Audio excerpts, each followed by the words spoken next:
to Talking Plant Protein. I'm your host, Nicole Astra. Joining me today is a dear friend of the show, Oliver Katz with Rethink Events, the producer of FFT, and he is here to dish with us today. Oliver, welcome to the show.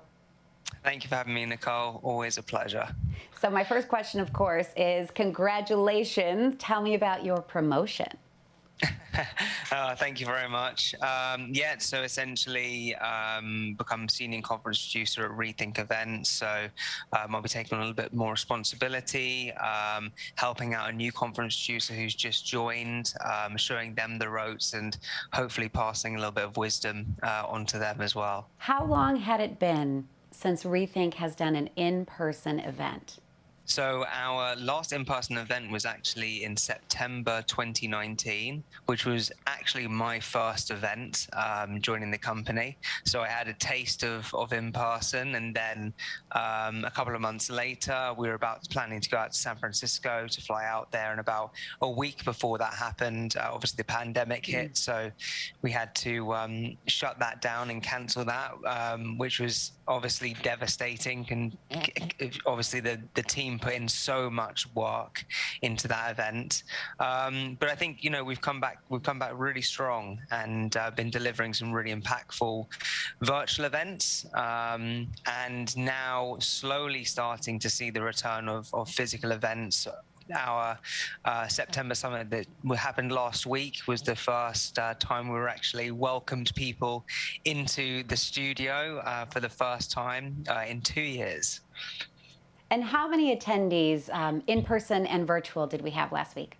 There was around 575 attendees, so nearly 600, and 50 of those joined us in person. It had to feel so good. To be honest, as a virtual attendee, we could tell the energy from everyone in person. It just is something different to welcome everyone back. So kudos to an excellent summit. I do want to ask about the topic. So you've just wrapped really focusing on optimal nutrition and optimal health, moving beyond just nutrition. Do you think the topics are going to continue to niche down in this space? Definitely, I think so. I think as the sector matures and there's more to talk about, inevitably we're going to be focusing on smaller aspects or different aspects of the whole supply chain. Of course, we're still going to have kind of those larger meetings, which will cover a large breadth of what's been going on, and then obviously introductions of smaller, more focused events for people in specific categories or who want to learn more about a specific area, much like our alternative protein event that we did in June. I'm sure we'll be seeing more of those to come. We've talked a lot about the robust interaction you guys offer through the website. So one-on-one meeting requests, really a lot of networking and roundtable opportunities. This time, I was very privileged to host a panel discussion. So I got a little glimpse of what it takes behind the scenes, but you are used to putting on in-person events. This is drastically different, and I hope that the audience understands that you are producing a broadcast, a live broadcast, simultaneous broadcast. And so I want to learn a little bit about that learning curve for Rethink, but also what it takes to put that on. Definitely. I mean, I'm just the person in front of the camera, so my job's actually fairly easy in comparison to our logistics team, who are juggling not only that virtual world and getting all the speakers into the green rooms and running tracks simultaneously, the networking sessions, but also now having to implement it in person as well. So we, before the pandemic, didn't actually run virtual events. So it's been a massive and steep learning curve, particularly for the amazing team that help us put on those summits. So obviously shout out to Ags, to Erin, to Sophie, to Sarah, Michaela. There's a whole bunch of amazing talent at Rethink who are helping us to put on these quite polished streams. Well, I'm convinced that your team never sleeps because the moment a session, a panel wrapped, you guys were on social media, you were networking for your partners. Really, you have such a robust network, and we really appreciate how you have embraced Talking Plant Protein and helped push us forward in the industry as well. So thank you. I'd like to know personal highlights from the two-day event. Any surprises or panels that you thought were engaging the most? I mean, again, I think the two in-person panels followed by that networking piece, it was amazing. I've forgotten how much I missed interaction with the audience. You know, laughter and clapping, and just that support when speakers come on stage when they say something interesting.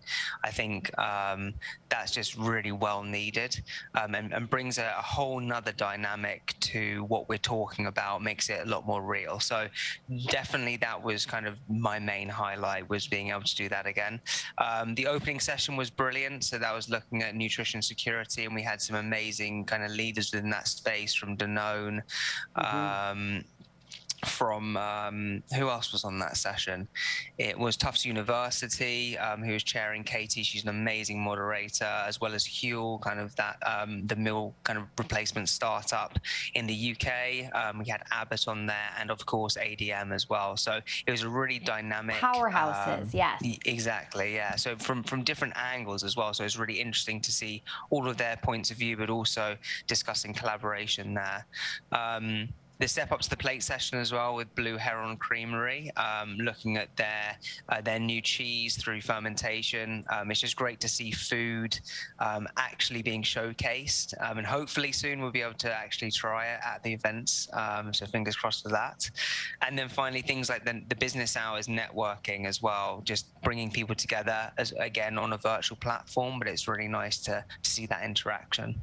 I have to tell you a behind the scenes moment. So I truly enjoy the virtual platform because I get to connect with more people had I been in person. And I was at a table with someone connecting, and they were on their cell phone in a cab on the way to the in-person cocktail hour.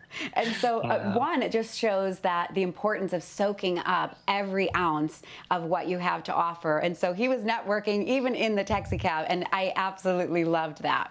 So a highlight for me was the Kraft Heinz Challenge. 128 submissions, they narrowed it down to 3. Those women were so dynamic and so innovative. It was inspiring. I thought it was entertaining, but it was also inspiring. So tell me a little bit about what those competitions bring to these events. Yeah, definitely. I mean, I think it adds validation, obviously, to the event, but also it's great to work with industry leaders in the space like Kraft Heinz. You know, we've had Kellogg's, Unilever, Quorn, all have that capability and capacity to scale innovation. And I think that is crucial for these young entrepreneurs who obviously have an amazing idea, they have a proof of concept, but they need someone with the contacts, with the production capacity, with that, I guess, with the learnings of what they've done for over 100 years, to be able to scale it worldwide. And so I think it's really great to be able to give opportunities like that to startups who have an amazing idea, to be able to kind of pitch in front of our audience, but also then one of them to end up partnering with a massive corporate. And so really excited to see, you know, what Full Wrap has to offer as the winner, but also kudos to Jazz Lupini and Cuisina, who were both amazing companies as well, and also to obviously all of the applicants as well. 128 is a massive feat. Well, all of those women are going to be on Talking Plant Protein, so stay tuned. You know, we love to continue the conversation. And what about Gone in 60 Seconds? Was this a new idea for you? It added some excitement to the event. And then, of course, those presentations were a phenomenal opportunity for startups as well.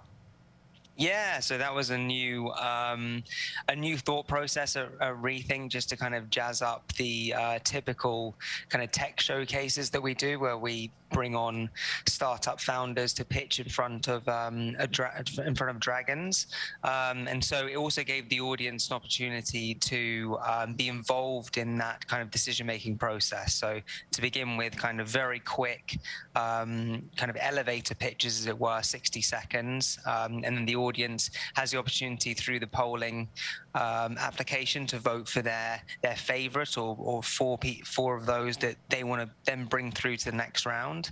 And then the second round later on in the afternoon, obviously 2 dragons, much like what we typically do at our events, listen to longer pitches and then decide a winner. And so Yoegg obviously won that vote from the judges. They've got an amazing product, and they'll be there in San Francisco. They get a tech booth as well as a couple of passes just to network and hopefully create some more business contacts. It was an exciting moment, and honestly, that's what you guys do best, is network and connect those leaders in this industry. What's coming up next for Future FoodTech? We want to make sure the audience knows how to get involved. Mm-hmm. Yeah, definitely. So we have our flagship San Francisco Summit. Again, that's going to be fully in person.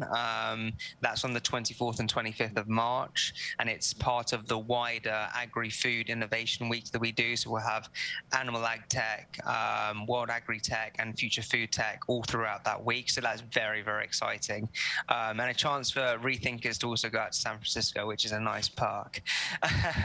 And then on top of that, we have Protein coming up the 21st and 22nd of June. Again, building upon the success of this year's launch event, looking at everything from microbial fermentation, plant-based, cellular agriculture, and I'm sure there'll be other things popping up within the space by that time as well. There surely will. Oliver Katz, Future FoodTech. I always enjoy my time with you. Thanks so much for joining us. Thank you so much, Nicole. I appreciate it.